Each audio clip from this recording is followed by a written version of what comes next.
자, 안녕하세요. 오늘도 인사드립니다.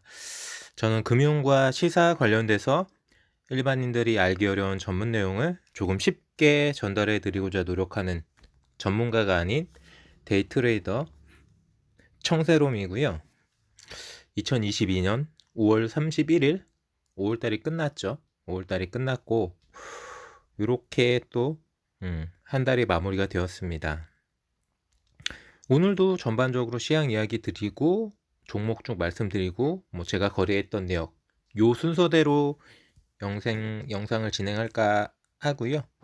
좀 초반에는 장 초반에 이거 뭐 이대로 다시 하락 반전하는 거 아니야라는 느낌도 없잖아 있었지만 코스피도 코스닥도 0.6, 0.7 어제만큼은 아니긴 하지만 그래도 0.5% 이상 0.6% 1% 가깝게 0.78 이렇게 견조하게 상승이 나왔고 매동도 어제랑 비슷하게 매동이 나왔어요.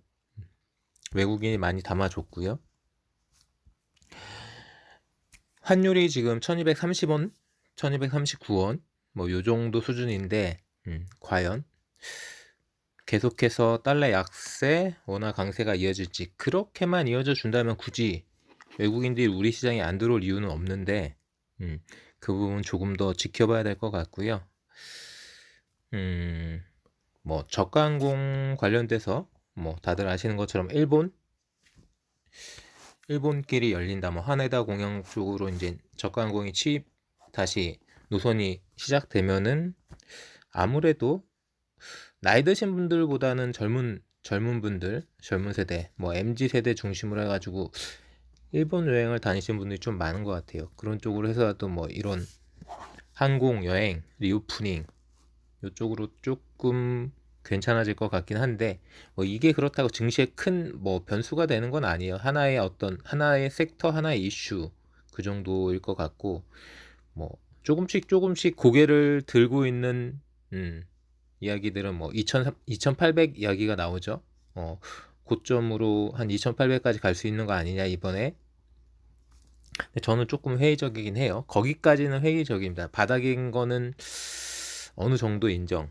하지만 거기까진 모르겠고 환율이 이제는 1230원대니까 1239원이지만 1230원대이기 때문에 1220원 1210원까지도 볼 수 있을 거라고 생각해요. 1200원이 깨지기는 좀 시간이 걸릴 것 같고 그렇다면은 계속해서 외국인 투자자들이 굳이 우리나라 주식을 파는 것보다는 사는 거 지금 추세가 조금 더 이어질 수는 있죠. 언제까지일지는 모르겠어요. 전문가들도 제가 확인한 전문가들 의견은 조금 갈려요. 6월 10일 미국 물가지표가 나올 때까지는 좋을 거다. 그때까지는 내려갈 이유가 없다. 바닥을 다졌기 때문에. 또 반면에는 아니다. 그 전에 한번 출렁거릴 거다. 6월 10일 이전에도 계속해서 플러스권 보합, 플러스 보합 이렇게 가는 게 아니라 한번 출렁거렸다가 6월 10일 결과에 따라서 방향성을 결정할 거다. 이렇게 부류가 나눠지는 것 같아요.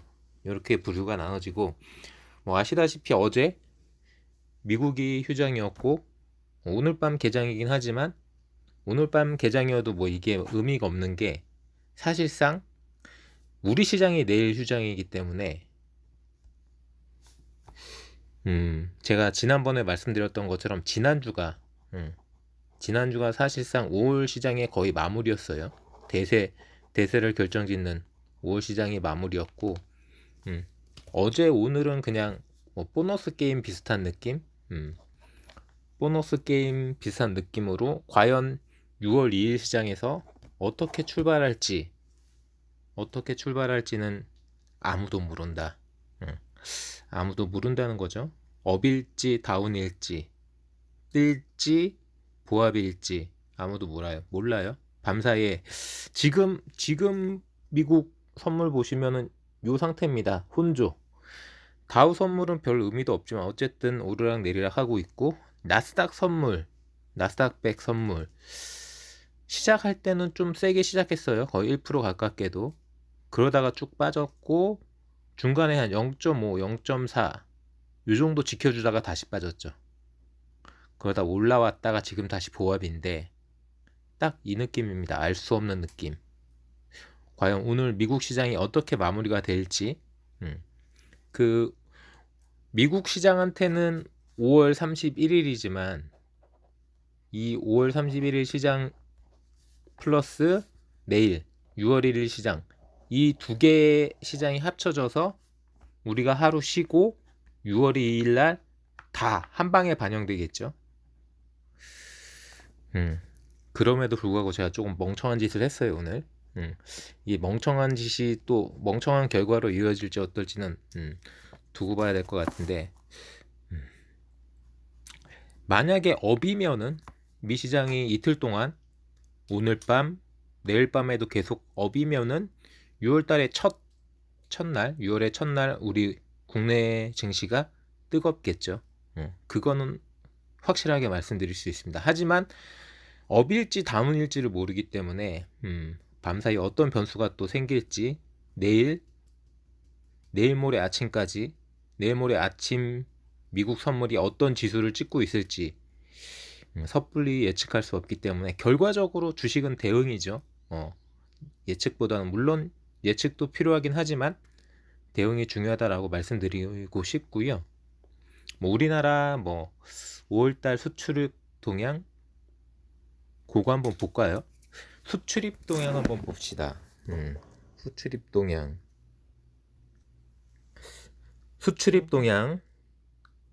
검색이 안 되고요. 수출입 동향으로 한번 볼게요. 지금 아직 5월달 통계가 나오진 않았어요. 수출입 통계가 5월달 통계가 나오진 않았는데 20일까지 속보치는 보이지 않을까요? 20일까지 속보치라도 보면 대충 분위기 파악은 할 수 있죠. 5월 1일부터 5월 20일까지 증감 충분하네요. 20% 가깝게 충분하게 늘어나고 있기 때문에 뭐 여기서 빠져봤자 10일 사이 빠져봤자 얼마나 빠지겠습니까? 일단 우리나라는 솔직하게 말씀드려서 경제 지표가 우리나라는 솔직히 나쁜 건 별로 없는 것 같아요. 뭐 중간에 뭐 살짝 뭐 하이닉스가 뭐 도시바에 역전 당했다 뭐 이런 이야기 없지 않아 있긴 하지만 전체적으로는 뭐 중국이 봉쇄당하는 부분으로 뭐 중국 스마트폰 둔화 때문에 영향을 받은 거기 때문에 우리나라 자체적으로 뭐 기업 펀더멘털이나 이익 모멘텀이 크게 훼손되는 부분은 없는데, 문제는 미국 영향이라든지 뭐 중국 영향, 뭐 전쟁 영향, 여러 가지 원자재, 유가, 뭐 가스, 에너지, 사료 이런 부분이 다 대외 변수죠. 우리한테는 우리 자체적으로 건드릴 수 있는 문제가 아니라 워낙에 우리나라가 좀 대외 변수에 좀 영향을 많이 받는 구조가 있기 때문에 그게 조금 어떻게 말씀드리면 아쉽다 그런 부분이 있긴 하죠. 하지만 충분하게 뭐 바닥은 잘 다지고 있기 때문에 과연 저는 이런 생각도 한번 해봤어요. 좀 뜬금없는 이야기일 수도 있긴 하지만 지방선거 내일 지방선거 결과가 아무래도 금융권은 보수적인 분위기가 많아요. 보수적인 분위기가 많고 이게 대통령 선거 기세를 모아가지고 만약에 여당이 압승한다 지방선거에서, 그래야지 좀 금융권이 조금 시원하게 뭐 여러 가지 뭐 사면 이슈도 그렇고 뭐 경제인 사면 그런 부분도 그렇고 뭐 투자 새 정부하고 어떤 허니문 이런 부분도 있고 시원하게 달려줄까? 여당이 압승해야. 그래야지 이제 6월 원래 아시는 뭐 다들 아시겠지만 그 한 달의 방향성을 가늠하는 건 첫날 6월 1일이 휴자니까 6월 2일이죠. 그리고 한 주의 방향성을 가늠하는 건 월요일, 그 해의 방향성을 가늠하는 건 1월, 이런 부분인데 6월 2일 증시의 방향성이 어느 정도 방향타를 보여줄 것 같긴 한데 업일지 다운일지는 제가 뭐라고 말씀드리기는 어려울 것 같고요. 요 정도가, 여기까지 제가 말씀드린 게 뭐 특별하게 뭐 제 뇌피셜 없이 그냥 대다수 전문가들 지금 현재 시장을 바라보는 그런 어떤 컨센서스 기준이고요. 제 생각을 여기서부터 좀 첨가를 시키자면은, 확신을 할 수는 없죠. 주식이 100%는 없기 때문에 확신을 할 수는 없지만 어느 정도 바닥을 확인한 건 맞는 것 같아요. 뭐 글자 그대로 뭐 대공황이라든지 뭐 IMF라든지 뭐 무슨 서브프라임 모기지 사태라든지 이런 진짜 대형 글로벌적인 악재, 이 정도 수준의 어떤 하락은 없을 거라고 본다면은 뭐 2550 찍고 반등하고 있기 때문에 바닥에서 100포인트 이상 올라왔죠.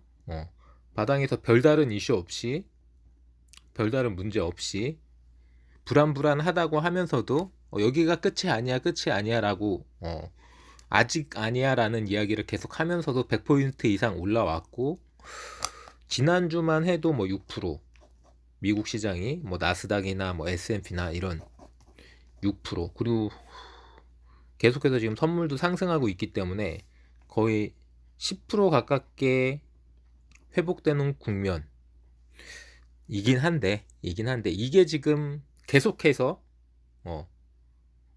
상승할 거냐, 우리 시장 기준으로 뭐 2700, 2800, 코스닥도 900포인트 갈 거냐, 거기에 대해서는 조금 상방이 확 시원하게 열려있는 느낌은 전 아니에요. 박스권이 맞을 것 같습니다. 박스권. 한 조금 조정을 받는다면은 조금 뭐 지표가 안 좋다든지 투자 심리가 다시 얼어붙는다든지 기업 실적이 다시 또 안 좋은 게 나온다면은 한 2600 초반까지도 조정 받을 수 있고, 상방은 뚫려봤자 한 2700 초중반, 2800은 조금 어렵지 않을까, 그런 느낌. 요 정도로 저는 6월달 보고요. 그러니까 아직까지 추세적으로 이제는 상승장, 요런 느낌은 솔직하게 아니에요. 조금 약간은 기술적인 반등, 저가 매수, 이제는 한번 담아볼 때 싸게 한번 잡아볼 그런 느낌은 있지만, 이 싸게 한번 잡아본 주식을 뭐 한 3% 5% 올랐다고, 개별 종목 한 10%까지도 올랐다고 쭉 가져가자, 이 느낌은 아니에요. 이 느낌은 아니기 때문에 윗골이 달리기 시작하면 당연히 팔아야죠. 저는 윗골이 달리면 팔아야 되는 흐름이 아닌가라고 생각되고, 뭐 러시아, 우크라이나 이 전쟁도 그냥 계속해서 이제 뭐 별로 감흥도 별로 없긴 한데, 지지부진한, 누가 이기고 있는 것 같지도 않은, 한쪽이 절대적으로 유리한 것 같지도 않은 그런 답답한 장기전 모드로 가는 것 같고, 이렇기 때문에 이 상황에서 지금 살짝 오르는 분위기긴 하지만, 지금 쫓아가가지고는 지금 종목이라든지 뭐 지수 ETF라든지 이런 쪽으로 베팅해갖고 지금 오른 상태에서 쫓아가서는 손절 쳐야 되는 상황 나올 수 있을 거라고 생각하고, 반대로 뭐 5월 초 5월 중순까지도 눈물을 머금고 손절 쳤던 분들은 경험했던 게 거기가 바닥이었구나. 그때부터 어지간한 종목들 뭐 5% 10% 지수 자체가 상당폭 올랐기 때문에, 어떻게 말씀드린 머피의 법칙이죠. 이게 조금 강세장이 아니라 조금은 약세장 비슷하게 지지부진한 이런 시장에서는 거의 들어맞죠. 내가 한번 사보려고 하면은 그 산자리에서 꼭 손절 쳐야 되고, 더 떨어질 것 같아갖고 손절 때려버리면은 그 자리에서 반등하기 시작하는, 어떻게 보면은 선순환이 아니라 역순환에 걸려버린 듯한 그런 느낌이 들기 시작하면은 냉정하게 잘 판단하셔야 될 것 같습니다. 이 정도가 제가 지금 바라보는 5월의 마지막, 6월을 시작하는, 내일 하루 정도는 저도 이제 투표도 하고 그러면서 조금 여유를 갖고 다시 한번 리프레시 할 거고요. 종목으로 가야죠. 이제 여러 가지 종목들이 있지만 제가 예전부터 여러 번 말씀드렸던 종목이에요. 예전부터 여러 번 말씀드렸던 종목인데 결과적으로 저도 잘 모르고 있었는데 저도 체크를 안 해가지고 하도 에이프로젠 이슈 때문에 다른 데 신경을 못 쓰다 보니까 이 수소법, 제가 말씀드렸던 이 수소법이 통과됐다고 하네요. 주말에 본회의에서 그때 이제 그 소상공인들 손실보전금 그거 통과시키면서 같이 이 수소법 개정안도 통과됐다고 합니다. 보시면은 5월 25일자 제 주식 스토리에도 보시면 두산 퓨얼셀이 있죠. 이때 제가 이 부산주공이 그때 막 1200원 미친 듯이 올라가지고 막 한 3배 정도 3배 가까이 올라가고 1200원 찍은 날 부산주공하고 비교해서 부산주공 이미 떠버렸다. 여기서 들이대기는 힘들다. 지금 부산주공은 오늘은 모르겠는데 오늘은 부산주공 가격을 제가 안 봤으니까 모르겠는데 이 1200원 자리에서는 떨어졌어요. 5월 25일날 제가 말하고 나서. 그리고 두산 피울셀 같은 경우 이때가 한 36,000원 언저리였죠. 이때가 36,000원 언저리인데 지금 오늘은 39,000원. 이것만 해도 거의 10%죠. 거의 10%. 이날만 말씀드린 건 아니에요, 제가. 다음날도 계속해서 말씀드렸고요. 두산 피울셀 계속 말씀드렸습니다. 심지어 어제도 말씀드렸죠. 요런 시장에서 저런 종목을 저가에 36,000원 같은 자리에서 사서 39,000원에 바로 팔진 않아도 10% 가깝게 딱 챙기고 있을 수 있다. 행복한 거죠. 저는 그렇게 생각합니다. 그리고 두산 피올셀 잠깐 볼게요. 차트도 한번 잠깐 보고 흐름도 잠깐 한번 보고 뉴스가 나온 게 있다면 뉴스도 잠깐 보면서 여러 번 말씀드렸던 종목이기 때문에 리뷰 한번 해보겠습니다. 뭐 주식 대차거래 감소, 공매도 물량이 줄었다는 거죠. 자, 오늘 보시면은 뭐 한 38,000원대부터 39,000원대까지 움직였고 윗꼬리가 거의 없어요. 39,000원 마무리가 되었고 거래량 크게 터지진 않았지만 그래도 분위기가 꾸준하게 상승되는 그런 분위기고 외국인들이 계속 좀 담아주는 느낌입니다. 외국인 기관 6만주, 3만주, 만주 요렇게 매동이 움직이고 있고 시간에선 100원 빠져가지고 마무리가 되긴 했는데 별다르게 뭐 결정타는 아닌 것 같고 다음 달 2일 뭐 국내 기관 투자자 대상 기업 설명회 한다는 기사도 있고 주식 대차 거래 잔고가 감소했다. 태양광 그죠? 좀 다들 아실 거예요. 태양광 관련돼서 유럽 쪽에서 조금 힘을 주는 것 같아요. 워낙에 뭐 러시아 때문에 천연가스도 그렇고 가스도 석유도 이리저리 계속 두들겨 맞다 보니까 유럽은 태양광으로 많이 힘을 주는 것 같은데 뭐 우리나라도 뭐 태양광 뭐 전혀 뭐 OCI를 비롯해 가지고 여러 가지 종목들이 있는데 제가 잘 모르는 종목들이기 때문에 저는 두산 피얼셀 뭐 태양광 간다고 뭐 이 수소 에너지가 소외받을 거라고 저는 생각하지 않고요. 같이 형님 먼저 아우 먼저 하면서 뭐 원전, 태양광, 풍력, 수소전기 다 신재생 에너지로 계속해서 뭐 움직여 줄 수 있을 거라고 생각합니다. 이런 부분으로 뭐 긍정적이라고 저는 생각하는 부분이 있고요. 차트 흐름도 일봉으로 보시면은 이렇게 한번 볼까요? 35,400원까지 떨궜다가 다시 4만원 근처로 가고 있는 부분이죠. 뭐 25, 26, 27, 뭐 30, 31 주봉으로 한번 볼까요? 바닥은 확실히 다지고 있는 느낌이에요. 바닥은 확실히 다지고 있는 느낌이고 보시다시피 뭐 4만원대도 뭐 5만원대도 자리는 충분하게 있어요. 올라갈 수 있는 자리는 충분하게 있는 부분이고 뭐 어떻게 말씀드려야 될지. 아직까지 뭐 수익이 찍히는 회사는 아니에요. 현금이 확실하게 찍히는 회사는 아니고 가능성으로 봐야 되는 그런 종목이기 때문에 조금 신중하게 접근하셨으면 좋겠고요. 그리고 삼성전자가 오늘 좀 안 좋았어요. 장 초반에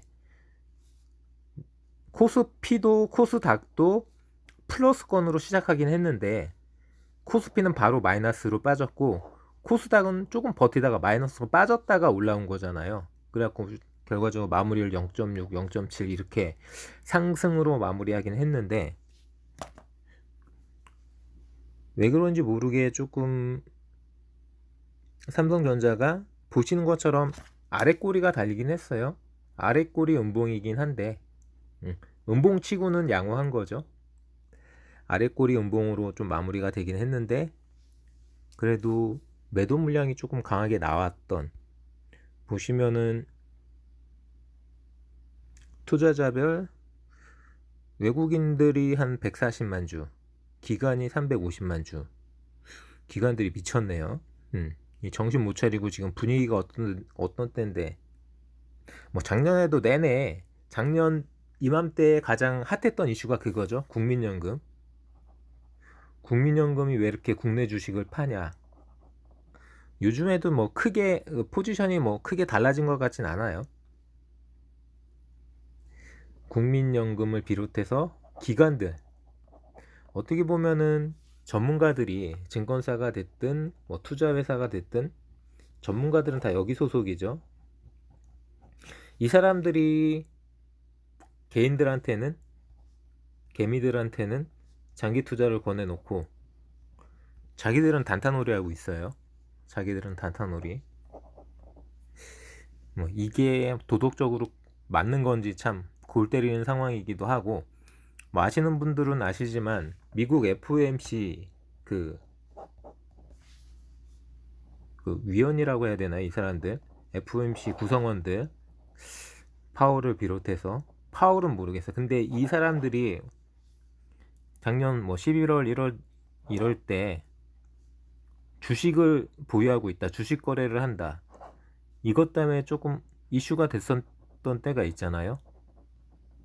그러다가 이 사람들이 주식을, 그것 때문에 이제 말이 나오니까 주식을 싹 팔았죠. 그리고 나서 주가가 꼬꾸라지기 시작했어요. 공교롭게도.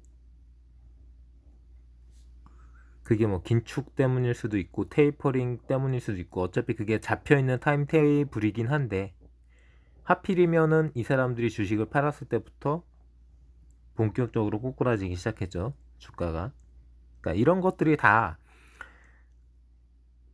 제가 생각했을 때는 뭐 짬짬이처럼 느껴지는 거예요. 짬짬이. 얘네들끼리 어차피 막 짜고 치는 것 같은 그런 느낌이 없잖아 있어요.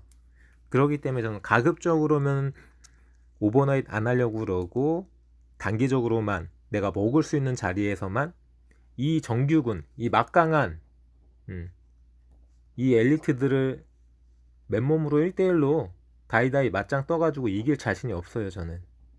그래서 치고 빠지는 거죠, 게릴라. 철저하게 얘네들이 쉬고 있을 때, 간식 먹고 있을 때, 화장실에 있을 때, 그 순간에 툭 치고 도망가는 그런 전략인 거죠. 저는 그래요. 저는 그거밖에 할 줄 모릅니다. 그게 뭐 치사하다, 뭐 쫌생이다, 짤짤이다, 뭐 여러 가지로 판단하실 수 있죠. 하지만 저는 그거라도 해서 저는 살아남을 겁니다. 그렇게 해서 어떻게 살아남고, 그렇게 해서 어떻게 결과가 나올지는 제가 하나씩 계속 쌓아가면서 영상으로 남겨놓고 있기 때문에 그런 부분들 나중에 6개월이 지나고 1년이 지나고 2년이 지나고 나중에 확인하시면은 누가 옳았는지, 뭐가 맞는 건지 제가 확인시켜 드릴 거고요. 저는 이렇다는 거. 삼성전자도 오늘 조금 분위기를 잡아주진 못했지만 그래도 시장은 괜찮았네요. 하이닉스도 괜찮았고, 뭐 알테오젠은 더 뜨긴 해야 되는데, 뭐 알테오젠, 뭐 SK 바이오사이언스, 셀트리온 다 분위기는 괜찮았는데 어제 중심적으로 제약바이오 쪽 말씀드렸기 때문에 오늘은 좀 제약바이오는 건너뛰고 반도체나 그 외에 말씀 못 드렸던 부분 위주로 말씀드리려고 합니다. 항상 똑같은 이야기, 똑같은 종목만 말씀드려가지고는 미래가 없기 때문에 제가 예전에 대덕전자도 여러 번 말씀드렸는데 저는 대덕전자가 그렇게 지금은 싼 자리라고 생각하지 않아요. 차트 잠깐 보시면은 조정 받은 게 없어요. 지금 아시는 것처럼 삼성전자도 마찬가지, 반도체 섹터도 마찬가지, 2차전지도 마찬가지, 바이오는 당연히 마찬가지. 적게는 10%, 15%, 많게는 20%, 30%까지 레벨 다운 됐죠. 시장 지수도 10% 이상 밀렸기 때문에. 근데 아무리 대덕전자가 미래 비전이 좋고 그렇다 하더라도 한 번도 안 꺾였어요. 어떻게 말씀드리면은 꺾인 게 전혀 없죠. 그 상태에서 거의 3배, 2배 이상, 2배는 넘고요. 3배 가까이 올라있는 자리잖아요. 그렇기 때문에 이격이 상당히 커요. 이격이 상당히 큰 상태이기 때문에 저는 결과적으로 이게 제가 제가 차트를 잘 보는 건 아니에요. 전 차트쟁이가 아니기 때문에 단타를 쳐도 차트를 보고 단타를 치는 게 아니기 때문에 차트를 잘 보는 건 아니지만 이격이 벌어지면 결과적으로 다시 이 이격을 좁히려는 움직임이 나올 수밖에 없죠. 당연한 거예요. 아무리 시황이 아니 아무리 대덕전자의 어떤 펀더멘털이 좋고 그런 부분이 있다 하더라도 그런 부분 혹시라도 대덕전자 예전에 제가 말씀드려가지고 길게 가져가신 분들 참고하셨으면 좋겠고요. 저는 비싸다고 봅니다. 대덕전자. 그리고 나머지 어떤 종목들을 한번 말씀드려 볼까요? 에이프로젠 잠깐만 볼게요. 제약바이오긴 하지만 어쨌든 저한테는 알파이자 오메가인 종목이기 때문에 별다른 이슈는 이어지진 않고 있어요. 이제 합병으로 한 폭풍이 훅 지나가고 나서 거래량도 많이 줄어들었고 200만 주까지 줄어들었고요. 거래량이 일봉으로 볼게요. 일봉으로 주봉으로 되었기 때문에 일봉으로 보시면은 제가 어제 말씀드렸던 고 박스권에서 움직일 거라고 저는 예상해요. 아주 낮게는 1,400원, 아주 높게는 2,000원, 2,100원 이 언저리 여기를 벗어나는 게 저는 솔직하게 말씀드려서 제가 생각하는 게 터지지 않는 이상 최소 6개월 동안 이 자리 벗어나기 저는 어렵지 않을까? 근데 이제 4년 만에 합병이라고 생각하시는 분들은 합병이 대단한 거라고 생각하시는 분들은 여기에 동의를 못 하시는 거죠. 이게 지금 4년 만이 아니라 바로 됐어도 사실상 그때 별게 없었을 거예요. 지금에 와서 생각하면은 생산이든 FDA 허가든 여러 가지 바이오 시밀러 임상이든 지금에 와서 생각하면은 합병이 잘 됐어도 지금도 마찬가지죠. 지금 이제 합병이 효력이 발생됐고 6월 10일인가요? 그때쯤에 주총에서 의결이 될 거예요. 안 될 가능성은 저는 1도 없다라고 생각하고요. 의결이 됐어요. 합병. 자, 에이프로젠은 사라지고 에이프로젠 메디신으로 통합되는 거죠. 합병되는 거죠. 그 글자 그대로 합병. 에이프로젠 메디신. 더 이상 에이프로젠은 없어요. 그럼 뭐가 달라지나요? 갑자기 CGMP가 나오나요? 갑자기 생산을 들어가나요? 갑자기 무슨 특허에 대해서 대단한 뭐 기술 이전이 나오나요? 이런 거 다 아니라고요. 이런 거 다 아니에요.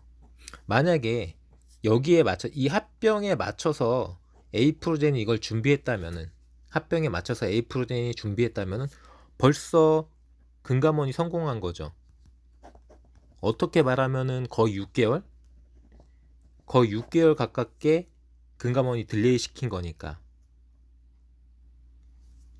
원래 에이프로젠의 타임 테이블로는 1월, 2월, 3월 달 안에 합병을 마무리 짓고 CGMP 딱, 생산 딱, 뭐 품목허가 딱, 기술 이전 딱 이렇게 할 거였다면은 벌써 나왔어야죠. 금감원이 태클 걸어가지고 합병이 늦어졌다 뿐이지 이것들은 진행이 됐어야죠. 근데 아니잖아요. 합병하고 나서도 뭐 1,000억 넘게 그 이상으로 사채를 쏟아 부어야지만, 자금이 투입되어야지만, 돈을 써야지만, 작업을 해야 되지만, 작업을 해야만 이런 주주들이 생각하는 결과물이 나올지, 어떤 결과물, 이 결과물이 아니라 뭐 생뚱맞는 다른 결과물이 나올지, 그 결과가 나올 수 있는 거죠. 이렇게 생각해 볼 수도 있어요. 자, 지금 이승호 대표 체제인데, 뭐 아시는 분들은 아시겠지만 상상인 그룹도 그 증권회사 인수하면서 뭐 이 금융회사, 증권회사 이쪽 대주주로 이 상상인 그룹의 오너가 이게 대주주 적극성에 대해서 걸렸었죠. 물론 에이프로젠은 금융회사는 아니기 때문에 그런 부분이 뭐 이슈가 조금 틀리다라고 볼 수는 있지만, 결정적으로 이건 제가 안티라서 얘기 드리는 게 아니라 그것도 한번 생각해 볼 수 있는 변수는 맞기 때문에 이미 지나갔지만, 김재섭은 상장 폐지 전력이 있는 사람이에요. 대한민국이 그렇지 않다라고 생각하시는 분들도 있지만 대한민국은 은근히 보수적이에요. 상당히 보수적이야. 근데 상장 폐지 전력이 있는 사람 회사를 우회 상장 시켜준다? 탐탁지 않죠? 이 어떻게 말씀드린 모피아, 금감원도 모피아의 일부예요. 이 사람들이 입장에서는 저 좀 안 좋게 표현하면 저 뭐 근본도 없는 그렇게 생각했을 수도 있어요. 그래서 일부러 어떻게 보면은 포장지만 싹 바꾸는 그런 작업으로 이승호 대표를 앉혔을 수도 있어요. 뭐 사실상 이승호 대표가 실권이 있다라고 생각하는 주주들이 누가 있습니까? 사실상 마쿠에서 김재섭이 좌지우지하는 거죠. 그럼에도 불구하고 일단은 모양새를 갖추기 위해서 했던 부분이 있는 거고, 그런저런 이런 요소들을 다 생각하면은 이제 합병이 됐으니까 CGMP도 나오고 생산도 바로 들어가서 매출이 찍힐 거고, FDA 판매 승인도 품목 허가도 나올 거다. 마치 막 6개월 이내 아니라는 거죠. 제가 여러 번 말씀드렸잖아요. 만약에 6개월 이내 이게 빡빡빡 2개월 순서대로 딱딱딱딱딱 나오고 6개월에 이게 다 해소된다. 그럼 내년부터 뭐 1,000억대 매출도 싹 가능이죠. 근데 그러기 어렵다는 거예요. 왜냐고요? 사채를 1,000억을 아직 땡겨야 되잖아요. 이 사채를 1,000억을 땡긴다는 얘기, 이 1,000억으로 뭐 김재섭이 골프 치러 다니고 술 마시려고 1,000억 땡기겠습니까? 에이프로젠 바이오로직스 공장이 됐든 유통망이 됐든 뭐 연구 개발이 됐든 뭐가 됐든 아직 할 게 많다는 거죠. 생각했던 것만큼, 생각했던 타임 테이블대로 진행이 안 됐고 4년 전에도 지금도 그거를 하기 위해서 1,000억이 필요한 거죠. 그렇기 때문에 6개월 안에는 힘들다는 거예요. 객관적으로 냉정하게 판단했을 때 그런 부분을 생각하시면서 뭐 오늘 뭐 1,700원이 깨질 거라고 생각하셨던 분들도 많을 거예요. 근데 뭐 안 깨졌으니까 희망적이다 이렇게 생각하시는 분들도 있고, 좀 시원하게 밀어줬어야지 또 저가에서 매수했는데 뭐 이렇게 생각하시는 분들도 있고 여러 가지 주주분들의 생각이 있겠죠. 그리고 저처럼 단타쟁이는 에이프로젠에 1도 도움 안 된다라고 생각하시는 분들도 당연히 있을 거예요. 어차피 모든 이렇게 생각하는 사람, 저렇게 생각하는 사람, 안티하는 사람, 모든 부분들이 다 합쳐가지고 에이프로젠이 지금 움직이고 있는 거기 때문에 절대적으로 뭐가 맞다라고만은 말씀드릴 수 없어요. 저는 여러 가지 가능성에 대해서 다양한 상황을 말씀드리는, 어떻게 말씀드리면 정보를 일단 전달해 드리는 거죠. 판단은 여러분이 하시는 거죠. 판단은 저도 에이프로젠 메디신을 거래할 때 제 나름대로 판단으로 거래를 하는 부분이고요. 그런 부분이 있고 또 이제 6월이 시작되고 주총으로 가까워져 오면은 뭔가 또 한 번 움직임이 나올 수 있다라고 생각합니다. 주총 전후해서 주총 전에도 그렇고 주총이 끝나고 나서도 그렇고 그렇게 생각하시면 될 것 같고, 자, 에이프로젠 메디신까지 말씀드렸고, 그리고 중국 중국 관련주들도 뭐 여러 가지가 있어요. 뭐 카지노, 여행, 화장품, 뭐 면세점, 뭐 엔터, 컨텐츠, 게임. 근데 공통적인 거는 거의 뭐 리오프닝이나 비언택트죠. 비언택트, 컨택트 쪽이에요. 제가 어제 뭐 인터넷 플랫폼 관련해서 말씀드리면서 조금 이제는 언택트는 조금 힘든 분위기 아니냐라고 말씀드렸던 부분이 있고, 이미 인터넷 이런 쪽으로 모르고 이걸 이용 안 하고 이런 부분은 없어요. 저는 솔직하게 말씀드리면 여기가 독점, 네이버도 독점이고 카카오도 독점이고 뭐 애플도 마찬가지, 그리고 뭐 안드로이드도 마찬가지, 뭐 페이스북, 뭐 인스타그램 다 독점이긴 한데 저는 크게 이게 돈이 될까 앞으로 더 그런 부분은 조금 물음표가 달려요. 물론 돈은 잘 벌고 있어요. 어마무시하게 돈은 잘 벌고 있는데 갈수록 뭐 경쟁자들은 더 생기고 수익성은 조금 떨어질 수 있는 게 아닌가라는 생각이 없지 않아 있어요. 그래서 뭐 애플도 그렇고 뭐 안드로이드도 그렇고 여러 가지 사업 다각화를 하는 거잖아요. 뭐 자율주행을 개발한다든지 뭐 새로운 서비스를 만든다든지 지금 장악한 플랫폼을 이용해서 새로운 사업 모델을 만든다든지, 그게 만약에 지금 장악하고 있는 그 플랫폼으로 꾸준하게 안정적으로 새로운 이용자가 계속 유입되면서 확장할 수 있다면 그런 생각을 안 하겠죠. 중국 얘기하다 갑자기 인터넷 이야기로 살짝 빠졌고요.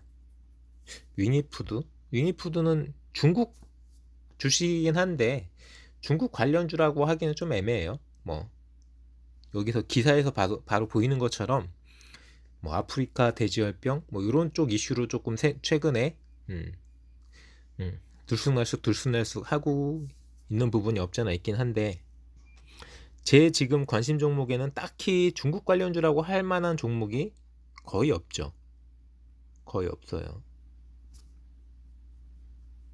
물론 중국이 바닥을 친 건 사실이에요. 뭐 중국 PMI 지표, 기업 구매 관리자, 기업 담당자들이 생각하는 경기 심리, 경기 심리가 조금 올라왔다.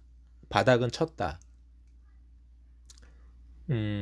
그리고 또한 뭐 봉쇄 해제도 있는 부분도 있지만 거기에 더해 가지고 부양을 시도할 수밖에 없죠. 어차피 미국도 그렇고 우리나라도 그렇고 이런 어떤 권위주의가 아닌 정부에서 부양책을 쓰는 것하고 어떻게 보면 완벽하게 장악되어 있는 러시아나 북한이나 중국 같은 사실상 일당 독재인, 이게 뭐 나중에 문제가 될 수도 있겠지만 사실상의 일당 독재인 그런 나라들은 부양책을 쓰면은 효과가 어떻게 보면은 거의 뭐 약반 것처럼 마약 맞은 것처럼 경제가 팍 살아나는 효과가 있는 건 사실이에요. 하지만 그만큼 부작용도 있는 거죠. 부양책이라는 게 무조건 뭐 100% 효과만 있다,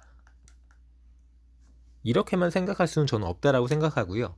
그런 면에서 조금 약간 옥석을 가리셔야 될 것 같습니다.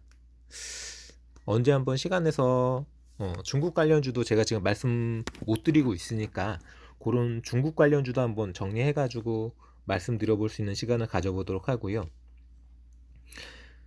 에코프로비엠 오늘도 3%네요. 오늘도 3%. 오늘도 3%.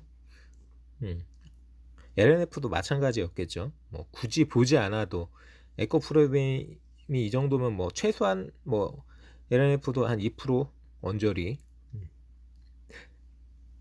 그리고 대우건설, 에코프로비엠은 솔직히 제가 뭐 그 추세를 뭐라고 말씀드리기는 좀 어렵고요. 자, 대우건설 보면은 대우건설은 뭐 희망적인 이야기도 있고 안 좋은 이야기도 있죠. 뭐 원자재 하면 건설 쪽에서도 무시할 수가 없어요.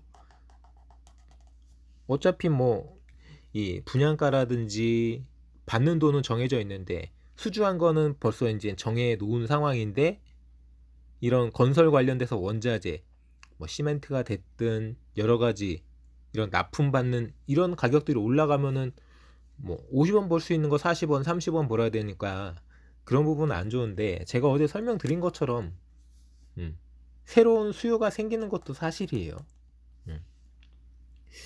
제2의 뭐 중동 붐이라든지 계속해서 플랜트나 우리나라 국내적으로 따지면은 주택 공급은 무조건 해주겠다라는 지방선거가 내일인 것도 있고, 그런 부분으로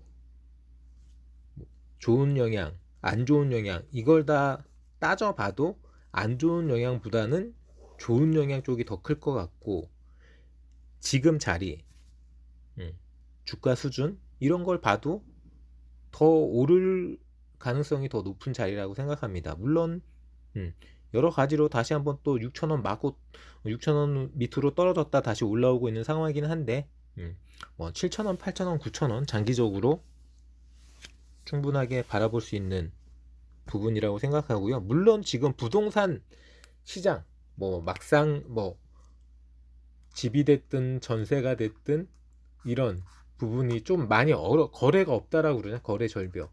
근데 이건 또 별개죠. 이 어떤 건설 시장하고 조금 분리해서 보는 게 맞다라고 생각하고요. 금리가 올라가는 부분이 있기 때문에. 그리고 또 말씀드릴 만한 종목들이 뭐가 있을까요? 어지간한 부분은 다 말씀드린 것 같아요. 뭐 어지간한 종목들은 다 말씀드렸고, 제가 기존에 말씀드렸던 종목들 중에서 제약바이오 빼고는 제가 설명드릴 수 있는 부분으로는 쭉 다 한 번씩 다 말씀드렸고, 제가 한 이틀 동안 한 2거래일 동안 대략적으로 한 2거래일 동안 제대로 거래를 못했어요. 오늘도 제대로 거래를 못했고, 요거에 물려 있었죠. 코스닥 150 레버리지. 저는 어떻게 판단했냐면은, 제가 딱 물리기 시작했을 때 요때인데 계속해서 11,000 언저리에서 11,000 언저리를 못 뚫고 주저앉고 못 뚫고 주저앉고 못 뚫고 주저앉고 있었잖아요. 저는 이거를 시원하게 한번 뚫고 뭐 11,500이든 뭐 11,800이든 이렇게 11,000원 후반대로 한번 날릴 거라고 생각했어요. 근데 나스닥이 3%를 떠도, 나스닥 선물이 막 2% 가깝게 올라도 반응을 안 하더라고요. 이 코스닥 레버리지가 반응을 안 해. 그래가지고 결과적으로 오늘 뭐 11,115원인데 오늘 종가가 11,115원이고, 뭐 살짝 오늘도 뭐 한 1,800원까지 내려갔다가 온 거죠. 장 초반에 한 10시 전후로 해갖고 가장 많이 조정을 받았다가 더 못 참겠더라고요. 더 못 참겠어갖고 결국 오늘 털었죠. 오늘 털었고 손해보고 팔 수는 없어가지고 3만원 벌고 털었고요. 그 대신 다시 산 게 뭘 살까 많이 생각했어요. 모나리자도 한번 생각했고 뭐 재지 관련해서 그 차백신 연구소 뭐 딱히 뭐 원숭이 두창은 아니지만 여러 가지 뭐 감염병 관련해서도 이야기가 있더라고요. 지금 조금 핫하게 주가가 위아래로 많이 움직이는 부분도 있어서 하지만 좀 섣불리 들어가기가 못하더라. 그래서 못 들어갔고 그리고 솔직히 뭐 여러 가지 종목들 한번 저울질 했어요. 에이프로 메디신도 한번 시원하게 오늘 한번 밀었으면 제가 들어갔을 수도 있어요. 에이프로젠 메디신. 근데 이건 민 것도 아니고 안 민 것도 아니고 좀 안 좋게 말씀드리면은 조금 화장실에서 볼일을 보다가 급한 일이 생겨서 뒤처리를 제대로 못하고 나온 느낌? 그런 느낌이에요. 시원하게 오른 것도 아니고 시원하게 떨어진 것도 아닌 그런 애매한, 물론 저는 상한가를 못 갈 거라고는 생각했는데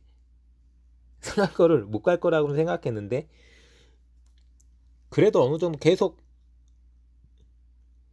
한 5% 이상은 계속해서 뭐 밑으로 5%든 위로 5%든 지금 게시판이 뜨거운 만큼 움직여 줄 거라고 생각했는데 안 움직이죠. 어제도 그렇고 오늘도 그렇고 뭐 움직인 게 없어요. 오늘도 1700원에서 1740원 이거 몇 프로 움직인 건가요? 1700원 1740원 3%도 안 움직였어요. 위아래로 변동폭이 3%도 안 돼요. 최소한 5% 7% 이렇게 움직여줘야지 저처럼 단타쟁이들은 어느 정도 밑에 치고 위에 쳐서 무릎에서 사서 어깨에 팔 수 있는 그런 폭이 나오는데 그거조차 없었어요. 그래서 제외시켰고 얘도 그래갖고 제가 오버나이트를 하면 안 되는데 또 오버나이트를 한 종목은 SH에너지화학 1215원에 샀어요. 1215원에 샀는데 보시면은 오늘 분봉상 이때 팔 수 있었죠. 이때 1245원 찍었으니까 팔 수는 있었어요. 근데 딴짓하고 있었어요. 이때 2시 전후였는데 딴짓하고 있어서 못 봤고 제가 봤을 때는 35원에 봤어요. 이게 1245원을 봐가지고 제가 1215원에 봤는데 1235원에 팔아도 괜찮았을 상황인데 조금 망설이다가 이렇게 됐네요. 이렇게 됐고 마무리가 되었고 못 팔았고 내일은 시장이 안 열리고 화요일날 뭐 여러가지 뭐 이틀 사이에 천연가스가 어떻게 될지 뭐 일부는 이 종목은 천연가스하고 상관이 없다라는 사람들도 있는데 어쨌든 에너지 관련주인 건 사실이니까 이 종목은 뭐 단열재 종목이다 아니다 에너지 종목이다 설랑설레가 있긴 하지만 어쨌든 최근에 에너지 관련해서 핫해지면서 계속해서 이렇게 윗꼬리도 달리고 거래량도 터지고 이러고 있는 건 사실이에요. 5월 달에 투자 경고를 맞고 5월 중순이 지나서 투자 경고가 풀리고 제가 알고 있기로는 오늘까지였죠. 오늘까지 뭐 40% 이상 최고가 뭐 15일, 10일 안에 최고가 아니면은 이제 다시 바로 투자 경고를 먹지 않는 상황으로 풀리긴 했는데 뭐 세력이 그걸 의도한 것 같지는 전혀 않아요. 그걸 의도한 것 같진 않고 이거 호가창 보고 있으면 최근에 제가 여러 번 거래해가지고 드는 생각인데 호가창 보고 있으면 하루에 한 번 정도는 움직여요. 한 40원 정도. 저점만 잘 잡고 기다리고 있으면은 하루에 한 40원 정도 움직이거든요. 40원에서 50원 정도 움직여요. 오늘도 보시면 저가가 1205원이고 시가가 고가였는데 1250원이었고 막판에 1245원 그게 한 1210원에서 1245원을 한 30원 40원 움직였던 건데 그때를 노리고 들어간 거였는데 제가 딴짓하는 바람에 일단 못 털었고 내일 모레 목요일 목요일날 과연 어떤 움직임을 보일지 모르겠는데 저는 일단 20원이나 30원이어도 무조건 팔고 나오는 짤짤이로 들어간 거기 때문에 최대한 빨리 팔고 나오면은 또 다시 뭐 코스닥 레버리지로 가든 아니면은 뭐 에이프루젠이나 또 다른 종목들 한번 또 단타로 거래할 생각입니다. 이렇게 저는 뭐 시향 말씀드리고 제가 생각했던 말씀드렸던 종목들 위주로 종목 쭉 설명드렸고 제가 어떻게 거래했는지도 보여드렸습니다. 오늘 영상은 여기까지고요. 뭐 최근에 댓글이 별로 없어요. 댓글이 별로 없다라는 얘기는 뭐 제 이야기에 100% 공감한다는 건지 아니면은 관심이 없다는 건지 둘 중에 하나긴 한데 뭐 사소한 내용이라도 좋으니까 댓글 달아주시면은 제가 성심성의껏 공부해서 답변 드려보도록 하겠습니다. 자, 하루 잘 푹 쉬시고요. 자, 6월 달에도 시장에서 살아남는 성공하는 투자자가 되시기를 기원하면서 지금 바로 검색창에 청새롬